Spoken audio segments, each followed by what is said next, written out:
দারুণ। আমার শ্রেণী গোপাল, সবাই কেমন আছেন? আশা করি সবাই ভালো আছেন। তো দেখেন, মা অসুস্থতার কারণে অনেকদিন যাবৎ আমার মা অসুস্থ, তাই বেশি কিছু রান্না করতে পারে না। আজকে শুধু রান্না করেছে দেখুন আমাদের সবচেয়ে ফেভারিট বা আমাদের গ্রামে সবাই পরিচিত করে, সবার পছন্দ খিচুড়ি। আমাদের বাসায় খিচুড়ি বলা হয়। সত্যি খিচুড়ি খেতে কার না ভালো লাগে। আশা করি আমরা গ্রামে গঞ্জলে যারা থাকি সবারই পছন্দ এই খিচুড়িটা।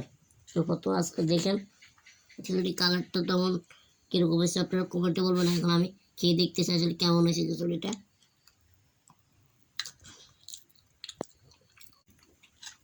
যার কোনো জবাব নেই সত্যি। আসলে খিচুড়িটা কে না পছন্দ করে। দেখতে পাচ্ছেন আমাদের খিচুড়ির মাধ্যমে আজকে আছে বরবটি বা সিম। আমাদের গ্রামের বাসায় এটাকে লার কাসই বলা হয়। দেখেন লার কাসই, লার কাসই। তো এই লার কাসইটা আমি খেয়ে দেখি। সত্যি রে ভাই, অসাধারণ। মানে বিভিন্ন ধরনের আজকে এই যে ধরেন আমাদের কুমড়ার ডাঁড়া, তারপরে ধরেন আরও আছে আলু।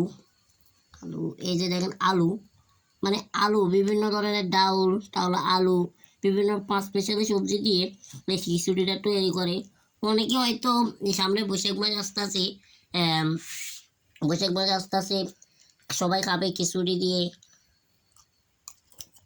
ইলিশ মাছ। কিন্তু সত্যি মা অসুস্থ হওয়ার কারণ অতটা আজকে ভাত রান্না হয়নি আমাদের, তাই এইটা রান্না দিয়েছে।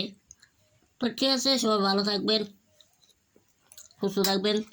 দেখা হচ্ছে অন্য কোনো ভিডিওতে।